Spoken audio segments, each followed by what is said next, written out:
ஒரு காலத்தில் ஒரு கிராமத்தில் காவேரி என்று ஒரு வயதான பாட்டி வசித்து வந்தார். அவருக்கு ஒரே ஒரு மகன். அவன் பெயர் ராமன். ராமன் மிகவும் உழைப்பாளி.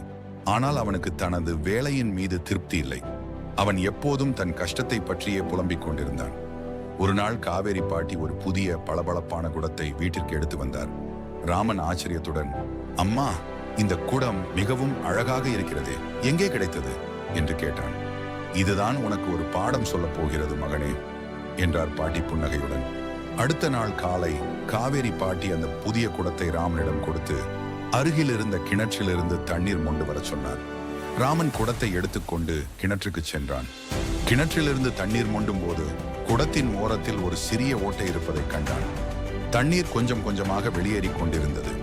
ராமன் உடனே குடத்தை பாட்டியிடம் கொண்டு வந்து, அம்மா, இந்த குடம் ஓட்ட, தண்ணீர் எல்லாம் ஒழுகி வீணாகிறது என்று சலிப்புடன் சொன்னான். பாட்டி சிரித்தபடி, பரவாயில்லை ராமன், நீ அதை அப்படியே தினமும் தண்ணீர் மொண்டு வா, உனக்கு நான் கற்றுக் கொடுக்க வேண்டியது இருக்கிறது என்றார். ராமன் தினமும் அந்த ஓட்டை குடத்திலேயே தண்ணீர் மொண்டு வந்தான். தினமும் அவன் தண்ணீர் ஒழுகியதால் குறைவான நீரைத்தான் வீட்டிற்கு கொண்டு வர முடிந்தது. ஆனால் அவன் பாட்டியின் சொல்லை மதித்து தொடர்ந்து செய்து வந்தான்.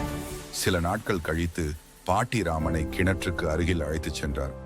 ராமன், நீ தினமும் தண்ணீர் மொண்டு வரும் வழியை பார் என்றார். ராமன் பார்த்தான். அவன் தினமும் தண்ணீர் மொண்டு வந்த பாதையில் இருந்த செடிகள், மரங்கள் எல்லாம் பசுமையாகவும் பூக்களால் நிரம்பி வழியும் அழகாக்கும் இருந்தது.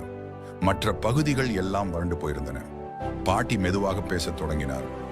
ராமன், இந்த குடம் ஓட்டையாக இருந்தாலும் தினமும் அது தண்ணீர் சிந்தியதால் இந்த பாதை பசுமையாக மாறியிருக்கிறது. இந்த உலகத்தில் ஒவ்வொருவருக்கும் ஒரு குறை இருக்கும். அது இந்த குடத்தின் ஓட்டை போலத்தான். ஆனால் அந்த குறைகளாலேயே சில சமயங்களில் நாம் அறியாமலேயே நல்ல விஷயங்களை செய்கிறோம்.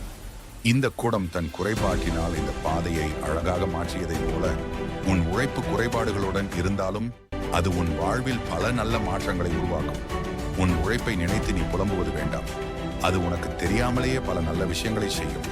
ராமன் கண்கலங்கினான். பாட்டியின் ஞானம் அவனுக்கு ஒரு புதிய பார்வையை தந்தது.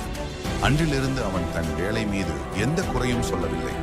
தனது கடின உழைப்பை தன்னம்பிக்கையுடன் தொடர்ந்து செய்தான். இந்த கதை உங்களுக்கு பிடித்திருக்கும் என்று நம்புகிறேன்.